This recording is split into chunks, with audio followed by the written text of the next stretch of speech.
Are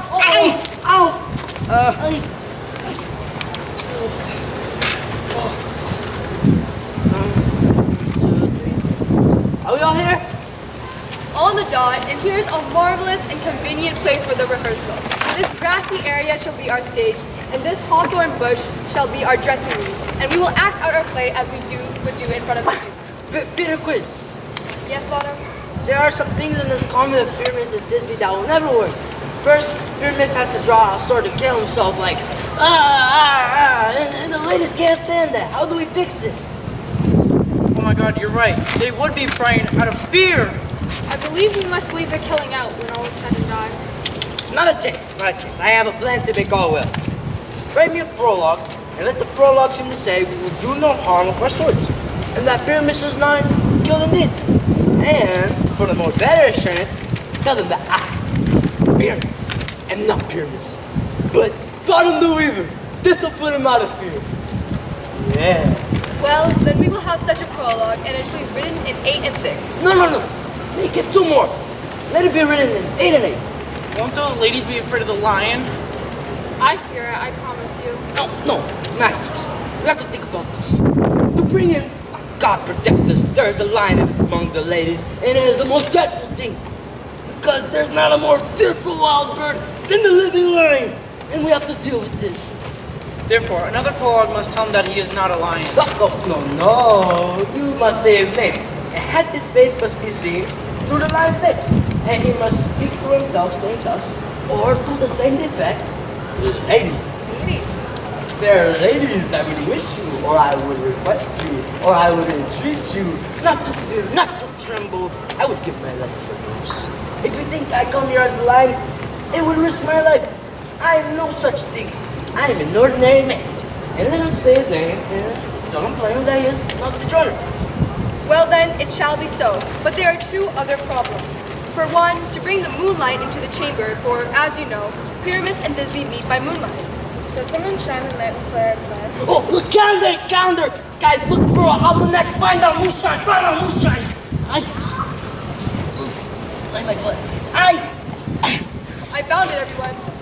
And, yes, it does shine on moonlight. Oh, you can leave a shutter of the great chamber window where we play. And open them, and then the moon may shine in at the window. Yes, or someone could come in with a bush of thorns and lantern, and say he comes to disfigure or to present moonshine. Then there is another thing. We must have a wall in the great chamber, since the story says Pyramus and Thisbe spoke through a wall. You can never bring in a wall. What do you say, Bottom? Oh, I know one of us can play as a wall. But, maybe not. Go. Maybe you can play as wall. Okay. And, give us some plaster, some gravel, mixture about him, signify wall, let him hold his fingers like a circle like that, and let Thisbe get here. And Pyramus, you two can speak through the hole in the wall. If we can do that, then everything is fixed. Come and sit down, everyone, and rehearse your parts. Pyramus, you must begin, and when you have spoken your speech, enter into that bush. Everyone play according to this cue. What here? What a place being prepared. I'll be a listener, or an actor too, perhaps. I see a cause. Speak, Pyramus. Thisbe, stand forward. Thisbe, the father Ordy's aromas are sweet. Odors! Ornaments aroma are sweet. So have you expressed my serious Thisbe? Well, listen, a voice. You stay here for a while, and I'll come back soon. The strangest Pyramus I've ever seen is playing here. Must I speak now? I absolutely must. You must understand that he goes just to see a noise that he heard, and is to come back again. Most radiant Pyramus, most lily white of hue, of color like the red rose on triumphant viewer, most lovely juvenile, and also most lovely Jew, as true stars that would never tire. I'll meet you, Pyramus, at Ninny's tomb. Ninny's tomb, man. You aren't supposed to say that yet. You answered that to Pyramus. You spoke all your part at once. Cues and all Pyramus entered. Your cue is past. It is never tired. Oh, my bad. As true is hers, that yet would never tire. If I'm beautiful, Disney, I want to be yours. Oh, monster, so strange. We're haunted. Pray, Master. Run, Master. Help. I'll follow you. I will lead you through the fields and through the bushes, through the hedges, through these briars. Sometimes I'll be a horse, sometimes a fire.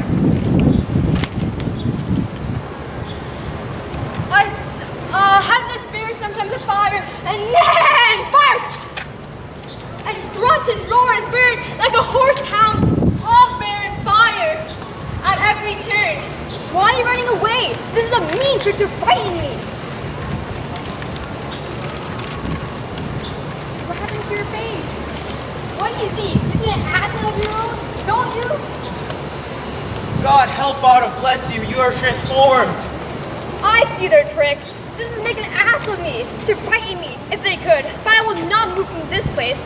If they can do whatever they want, I will walk up and down. I will sing, so they will know that I am not afraid. The ouzel god so black and huge with orange running bill. The jostle with his nose and through their red with little quill. What angel wakes me from my flowery bed? The finch, the sparrow, and the lark, the plain song cuckoo gray. Whose no thoughtful and man off Morgan does not answer, nay! For indeed, who would probably answer to their foolish bird? Who would ever respond to a bird when he never cries, cuckoo, cuckoo? The finch, the sparrow, and the lark, the plain song cuckoo gray, whose note full many a man doth mock, who dares not answer nay.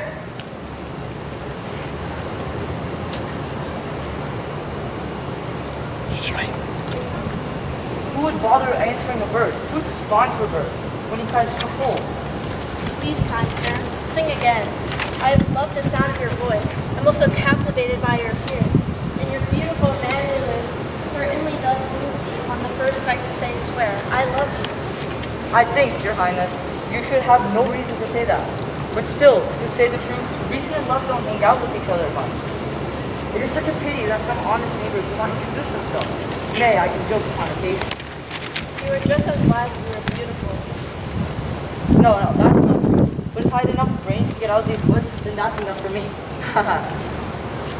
I do not desire to go out of the wood. You shall remain here, whether you wish to or not. I'm the spirit of no common power.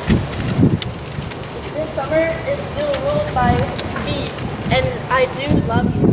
Therefore, you go with me, and I'll give you the fairies to serve on you, and they shall fetch you pearls, and sing to you while you sleep on pressed flowers. I will pursue your marching so that you shall go with the airy spirit, pea and bottom, cobweb, moth, and mustard. Ready? Me too. Me too. Where shall we go? Be kind and courteous to this gentleman. Follow his footsteps and dance in his eyes. Feed him with apricots and dewberries, with purple grapes, green figs, and mulberries. Steal their honey bags from the bumblebees, and crump their waxy thighs for candles, and light them at the firefly's eyes, to take my love to bed and to arise, and pluck the wings from the colorful butterflies, to fan the moonbeams from his sleeping eyes, to bow to him and do him favors, elves. Yeah, mortal. Hail. Hail. I beg your pardon, sir. What is your name? Cobweb. Ooh. I hope to get to know you, good sir. And Cobweb, if I cut my finger, I will use you to make a band-aid. What? And your name, honest gentleman? Steve Blossom. Ooh, I ask you to introduce me to Mr. Squire, your mother, and to Mr. Peapod, your father. Good Sir Steve Blossom, I shall desire you more acquaintance also. Your name, sir? Mustard seed, sir. Ooh, good sir, Mustard Seed. I know you're suffering well. That same cowardly man-eater burger has devoured many gentlemen in your family. I promise your relatives have made my eyes water in the past. I desire more of your acquaintance, good master Mustard Seed. Let's wait for him. Bring him to my bed. And I think the moon looks with a watery eye. And when she weeps, every little flower weeps.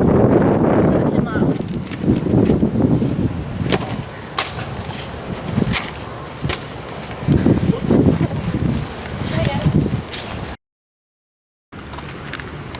I wonder if Titania is awake. Then, what was it that first came in front of her eyes, which she must adore extremely? Here comes my messenger. What's up, Master? What chaos now that it's on the throne? My mistress is in love with a monster! Neither hidden in holy bed. While she was asleep, a crew of fools, cruel laborers that work for money and Athenian salt, worked together to rehearse a play intended for great Theseus' wedding day. The dumbest idiot of that group, who acted remiss in their play, left his seat and entered in some bushes when I took advantage of him. I fixed an ass's head on his head. Soon his Thisbe must be answered, and my after comes out. When they see him, a wild geese, that sees the peeping bird hunter, or brown crows, many in sort, rather than calling at the gun's noise, scatter themselves and madly sweep the sky, so out of sight, his fellows fly away. In our stopping, they fall over one another. He cries murder in close help from Athens. To set to the weak, lost with their fears or strong, made inanimate things begin to do them wrong. For beards and thorns now to their apparel, some sleeves and hats catch all things from users. I led them in a distracted fear, and left sweet pyramids transformed there. When in that moment, so it came to pass, Titania woke up and immediately loved an axe. Ha! This turned out better than I could have planned. But have you covered the Athenian's eyes with the love juice? Like I asked you to. That is finished too. I saw him sleeping, and the Athenian woman was by his side, so that when he woke up, of course he must have been seen. Stand close. This is Athenian. This is the woman, but this is not the man. Oh, why do you scold him that loves you so? Late friend, so bitter, you bitter foe. Right now, I only scold, but I should treat you worse. For you, I fear, have given me a reason to curse. If you have slain Lysander in his sleep, being knee deep in blood, plunged in deeper and kill me too, the son was not so faithful to the day as he was to me. And from sleeping, he would not have snuck away from sleeping, Hermia. I believe that as soon as the whole earth may be tunneled, and that the moon may creep through the center, and so upset her brother's new time with the opposite nighttime. And so only may be that you have murdered him. So should a murderer look, so pale, so grim. So should the murdered look, and so should I. Pierce through the heart with your stern cruelty. Yet the murderer look as bright, as clear, as distant Venus in her glimmering orbit. What's this have to do with my Lysander? Where is he? Demetrius, will you give him to me? I would rather give his carcass to my hounds. Out, dog! Out, Margot! You have passed the limit for a girl's patience. Have you slain him then? From now on, never be counted among men. Oh, come, once tell me the truth, even for my sake. Did you dare have looked upon him being awake and have killed him in his sleep? Oh, very brave. Could not a worm or a snake do so much? A snake did it! Because a snake never had more split tongue than yours, you serpent! You waste your passion on misplaced anger. I'm not guilty of Lysander's blood, nor is he dead for all I can tell. I beg you to tell me that he is well. And if I could, what could I get for it? A privilege never to see me again. And so I part from this hated presence. Don't see me anymore, if he's dead or not.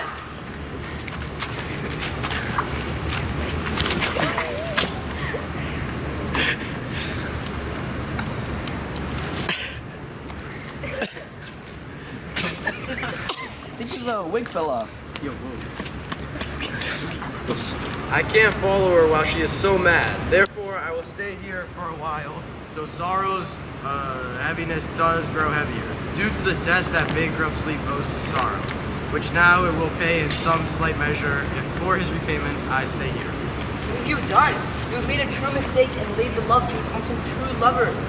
Your mistake must certainly follow that some true love is turned false, and not a false that turned true. The fate overrules that for every man remaining faithful, a million fail, breaking promise after promise. Go throughout the woods, swifter than the wind, and look for Helena of Athens. She is all lovesick and sad, with sighs of love that cost the fresh blood dearly. You bring her here with an illusion. I'll use this flower on his eyes when she appears. Fine, I'll go. Look how I go. Okay, I'll rub back to the arrow from Carter's bow. Flower of this purple dye, hit with Cupid's archer eye. Sink an apple of his eye. When he sees his love, let her shine as gloriously as the Venus of the sky. Wake if she is nearby, beg of her for a cure. Leader of our ferryman, I have Helena and the youth mistook by me wanting a gift. Shall we watch their foolish show? Lord, how dumb these mortals are. Stand aside. The noise they make will cause Demetrius to wake up. Then both people will be flirting with Helena, then that must be great fun by itself. And those things really entertained me that turned out absurd.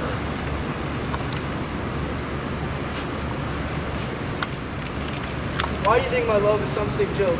If it was, would I really be crying? Look, when I make my vows to you, I cry. And when vows are created through tears, you tell us the truth. How can I appear to be making fun of you when these truths are proof of my integrity? You do exhibit your cleverness more and more. When truth kills truth, oh unholy fight. These vows are Hermia's. Will you give her up? When weigh oath with oath, when you weigh nothing your vows to her and me, put two scales, it will be the same weight, and both light as tails. I had no judgment when I swore to her. Nor none in my mind, now that you give her up. Demetrius loves her, he doesn't love you. Oh, Helena, goddess, nymph, perfect, divine, to what, my love, shall I compare thine eye? Crystal is muddy, oh how ripe it appears your lips are, those kissing cherries grow tempting. That pure congealed white high Taurus snow, fanned with the eastern winds, turned to a crow. When you hold up your hand, oh let me kiss this princess of pure white, this seal of bliss. Oh spite, oh hell, I see you are all trying to humiliate me. If you were raised and had manners, you wouldn't be hurting my feelings. Can you not hate me as I know you do? But you must join together to mock me too. If you were men, which you appear to be men, you wouldn't treat a noble lady this way, to vow and swear and overpraise my qualities, when I'm sure you both hate me in your hearts. And you both rivals, you love Hermia. And now as rivals you mock Helena, a fine stunt, a manly enterprise. You make a poor girl cry with your mockery, none of a noble sort. Would you so often a virgin and torture a poor soul's patience, all for your fun? You are unkind, Demetrius. Don't act like that since I know you love Hermia. And you know I know this. And here, all my goodwill, with all my heart, I'm giving you my part in Hermia's love. And in exchange, transfer your love for Helena to me. I love and will love till my death. You're wasting your breath. Lysander, keep your Hermia. I do not want her. If I ever loved her, all that love is gone. My heart traveled to her as a temporary guest, and now it has returned home to Helena and will stay there. Helena, it is not true.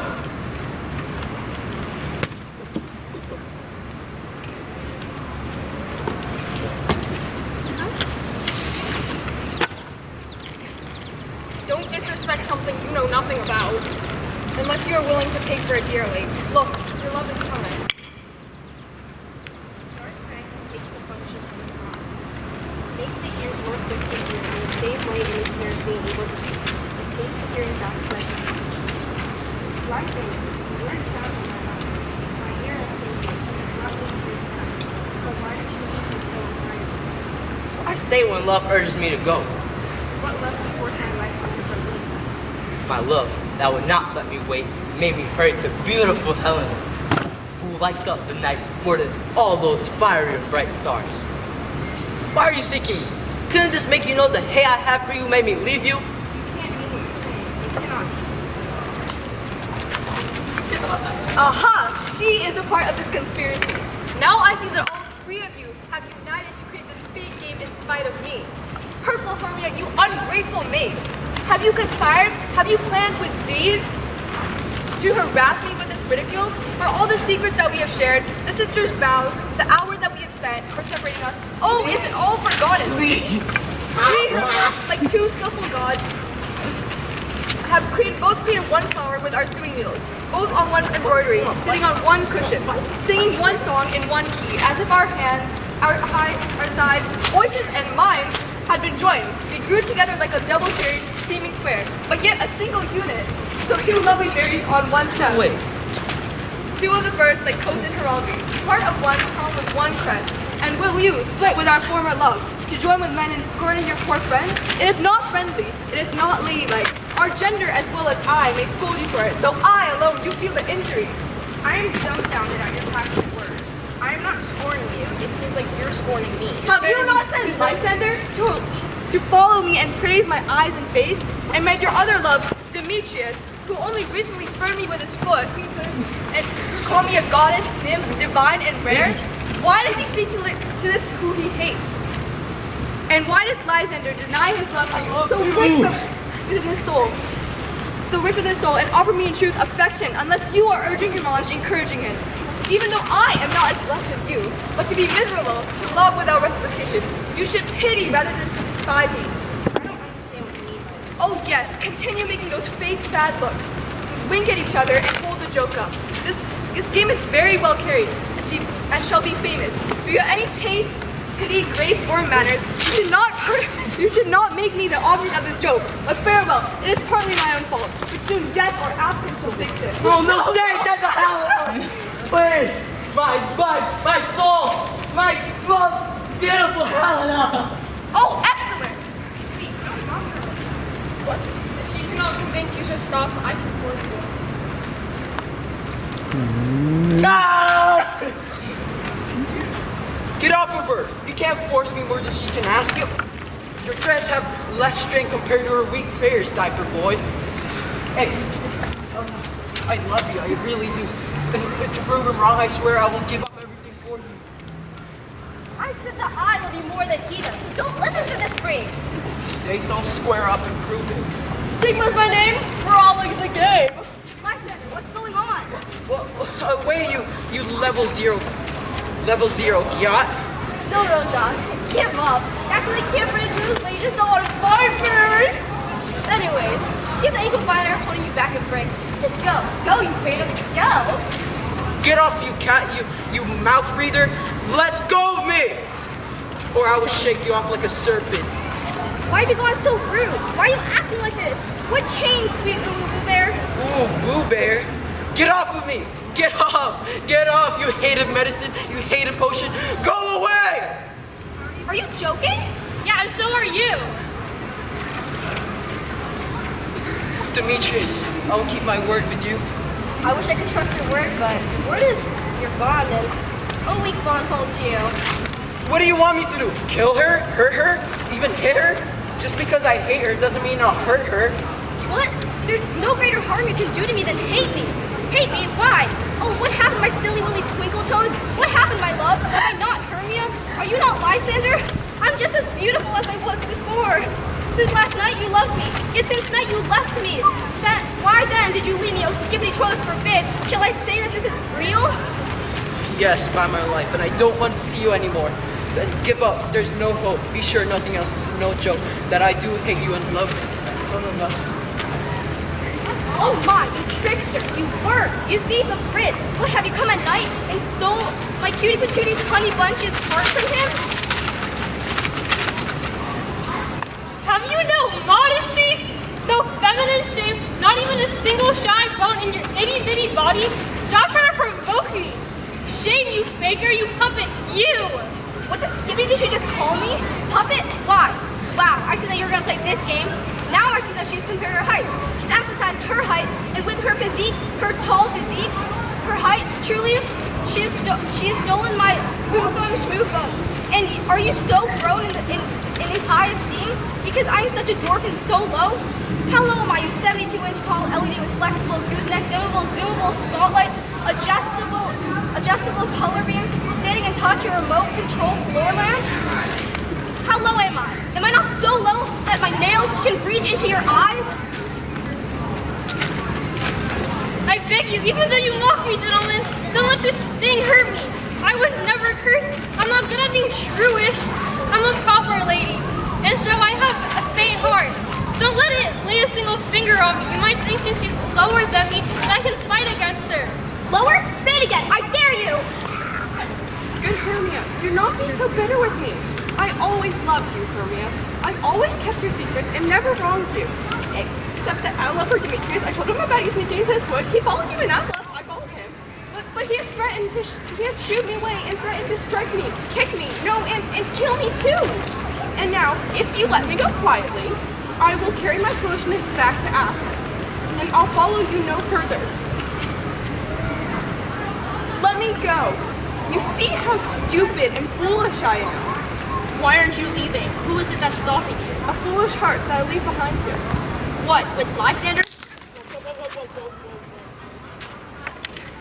With Demetrius. Don't be afraid.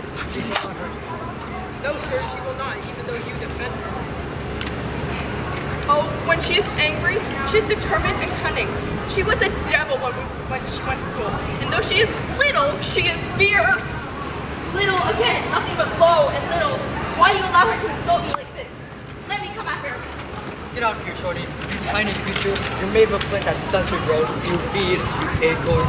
You are too eager to help someone that doesn't need your help. Leave her alone. Do not talk about Helen. Do not take part of it, for if you intend to show ever so little love to her, you will pay for it. Now she doesn't hold me. Follow me if you dare. We will find out who has a great right over her. Follow you? Why would I do that? No, I'll go with you, side by side.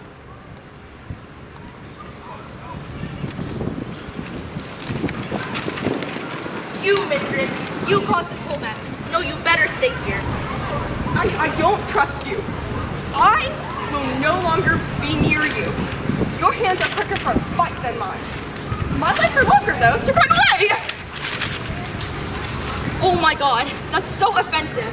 I'm speechless and don't know what to say. This is all your fault. You always make mistakes or you commit your stupidity purposely. Believe me, great king of sprites, I have made a mistake. Didn't you for me to recognize the man by the fitted clothing he had on? And so far I am blameless. I did pour the potion on an Athenian's eyes. And, to be honest, I'm kind of glad this happened. If you didn't know, I see this as a very entertaining sport. You see that these lovers seek a place to fight. So, hurry, Robin, and darken the night.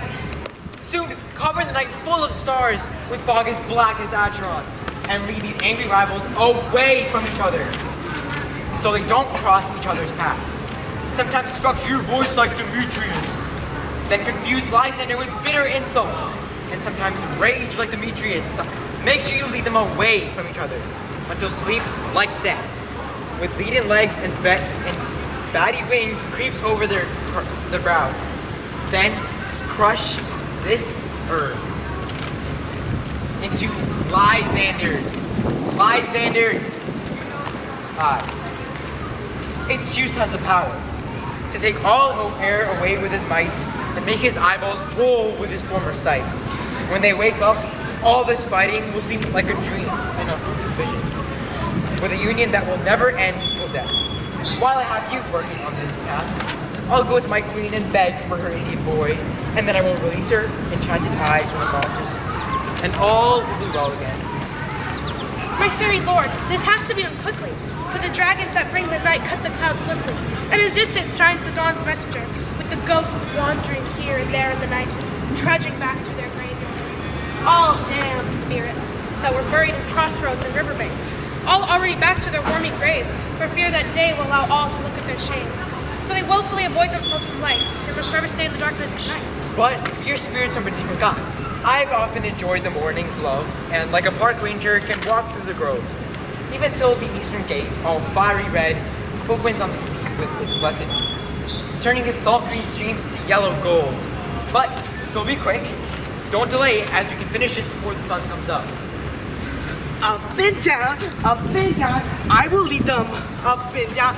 I am feared in the field in town.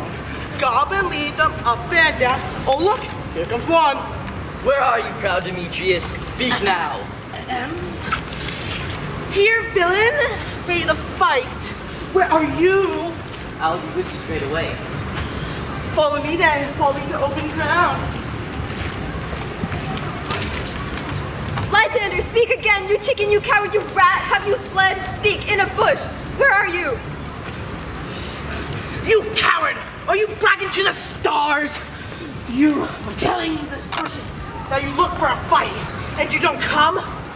Come here, come, coward! Child, I'll spank you with a stick! You are not worthy enough to fight with a sword! Yeah? Are you there?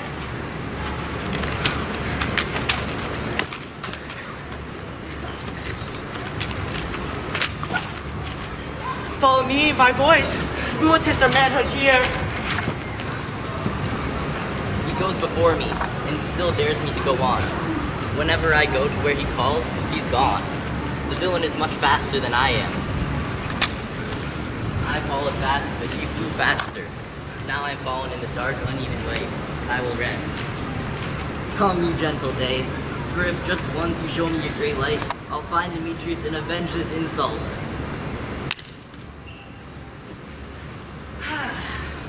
Ho, ho, ho! Coward, why don't you come?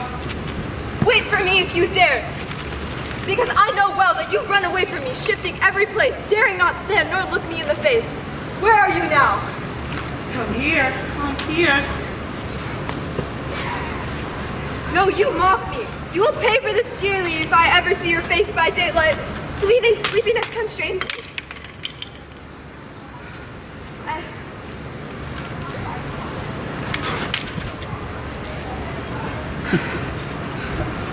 I will lie on this cold bed. I will find you when day approaches. 1, 2, 3.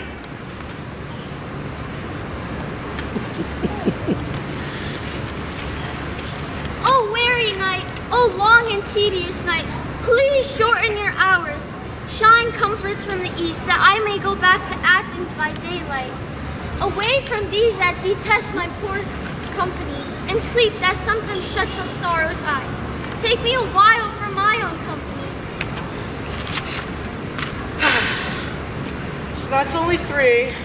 Ooh, look, here comes one more. 2 of both kinds to make up 4. Here she comes, cursed and sad. Cupid is a devilish lad whose purpose is to make poor females mad. Never so weary, never so sad, splattered with dew and scratched with briars. I can crawl no forward, and go no further. My legs can keep no pace with my desires. I will rest here till the break of day. Oh, heavens, shield Lysander if they need to fight. On the ground, sleep sound. I'll apply the remedy to your eye. Gentle lover, when you wake, you'll take Jerusalem in sight of your former lady's eyes. In the countries who are well known, that every man shall take his own, and your waking shall be shown. Jack shall have Jill, no one shall be ill. The man shall have his mare again, and all shall be well. Scene